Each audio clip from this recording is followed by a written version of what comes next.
Hindi. Ano ba?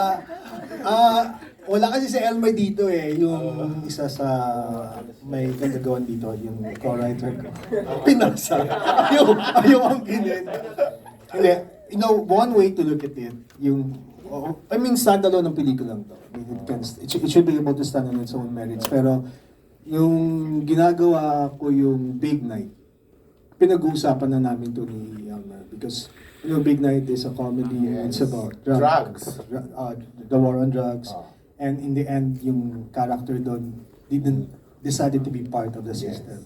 And people were asking, bakit walang lumaban? That was what's happening in Manila. Dito, this is a different take. But if yung siguro, yung trivia na pwede kong i-share sa inyo, yung naririnig sa radyo habang nag-uusap yung mag-ina, it is the same radio announcement that can be heard in the opening of Big Night. So this is happening at the same time. So, you know, there are things that's happening and there are things that are being decided by certain characters how to deal with what's happening. At yun yung magkaibang pangyayari sa dalawang magkaibang character sa mundo natin. At na-ex siya ng Mtrcb. Anong ginawa niyo para maging R18 siya? Nagtimpi ako. Marami akong gustong gawin. Pinagsabihin ako ng mga producers ko, tumahimik ka. Baka lalo hindi tayo may ipalabas. But at the end of the day, you know, meron naman akong binigay naman na sa akin yung director's cut. There's still a director's cut. And, you know, I look at it as another version of the film that I made, another version of the vision that I had in the beginning. I don't think that I compromise anything. It's just that it's a different way of telling a story. But you know, if you are interested to find out kung ano yung original vision namin, then there's a director's cut. But I'm still very proud of this version. So hindi ito yung inilabas sa International Film Fest? Diyos ko, talagang hindi. Hindi talaga, hindi. Mapapanood kaya rin namin eventually yung ano? Oo naman, oo. At pagkatapos ito, may isa pang screening. Pero isa pa, oo. So, stay lang kayo. Pero, you know, there are things that we need to do eh. Yes. Tanggap ko yun bilang filmmaker, tanggap ko yun also as a producer. Hindi ito yung may papalabas sa sinihan. I mean, what's the point of us making a movie like this if we want to start a conversation, gusto natin may pinag-uusapan tayo kung wala namang makakapanood. So, that's a start. And at least people know that there's a director's cut. Okay. Last question ko kay Sue na lang mo. Yes, I wanted to make a horror film. Basically, horror film yung nasa isip ko, but grounded in reality. So, in terms of tone, yung pacing, yung music niya, in my mind when I was making it, even the lighting, parang ang naisip ko, horror itong ginagawa ko. It's a horror that we face every day. It's a horror that's happening to us. To the point na naging ex siya. Hindi ko naman, Intention. kasi nung ginagawa po namin siya, pinag-uusapan namin na parang, and then before namin siya i-submit for review, there was a foreign film that I saw on the big screen. Sabi ko, mas maraming pinakita to kasi dito sa Your Mother's Son. So sabi ko, kung R16 yun, kung R16 yun, siguro naman kami, may chance. Kasi wala namang pinapakita talaga eh. It's all in your mind. Ang pinaka-daring na lang is that you see yung mother had a breast exposure.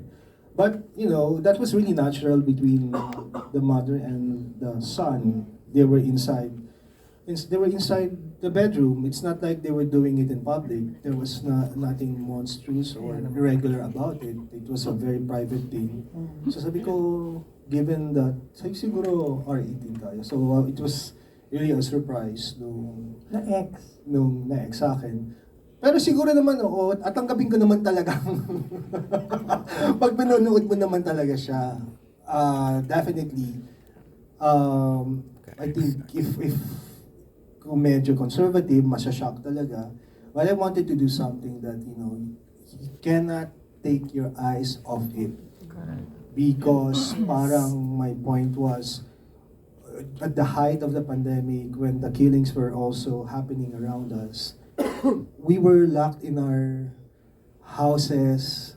Hindi natin wala tayong pwedeng puntahan, nangyayari yung, and I wanted that feeling. I really wanted po that feeling, and that was just my goal as a storyteller. That was my vision as a storyteller. Nothing else, just to tell the truth as I perceived it. Thanks, Direk. Can I ask the cast? Basically, by the time, nung ginagawa na po namin ni Elmer Gatchalian, yung co-writer ko yung script, alam na namin kung sino. Oh, Sila na alright. talaga yung nasa isip Yung namin. characters. Wala nang magdadalawang isip. And they're also, they're family to us. Bago, there was a time na we were handling talents and they were all our talents, and we wanted them to shine because I know their capacity, I know their range, and I also wanted to work with my family kasi this is not an easy film to make. So, importante sa akin yung I also feel safe and they feel safe and we feel safe with each other. That's why you kept it clean, the cast. Yes po. Alright. Can I ask? Siguro first and foremost, we just wanted to celebrate, making movies, series, yung content production. It's up to now, it's still a gig industry. Para sa mga artista, para sa isang director, it's a gig. So for you to be able to spend 10 years doing this, na tumagal ka sa industriyang to ng 10 years, I think it's a cause for celebration. So that's one of the reasons, and then parang it's also a reminder for us not to lose why we're doing this, not to lose that goal and that reason. Yes, yung box office is important. We're doing this for our family and all, but from the name itself, idea first. So we want to hold this festival also to remind ourselves that the reason why we're doing this is because we want to tell stories that matter to us. We want to shine light on stories that would otherwise be kept in the dark, like a story like this. So yun yung isa sa malaking reason, and also it's a way of giving back. Kasi that's hindi lang siya basta screening, kundi may Q&A. Because we want to be able to talk to the audience. We want, whether you're a student, if you're interested in film, we will be there. The filmmakers will be there to share our thoughts, to help encourage other storytellers na wag matakot, magkwento lang. So nilaan namin yung oras namin doon, and then there's also the workshop, there's the panel with the writers and the isa siyang event. Ang next nito, pa-team park na to. Pa-team park na eh. Festival lang, di ba dapat screening na hindi? Ang daming activities. Papunta na tong team park, kulang na lang mag-mascot. Dapat may mascot tayo sa inyo. Inahanda na namin. Ayaw mo, Direk? Tinanong kasi sa akin, why are we telling this kind of story?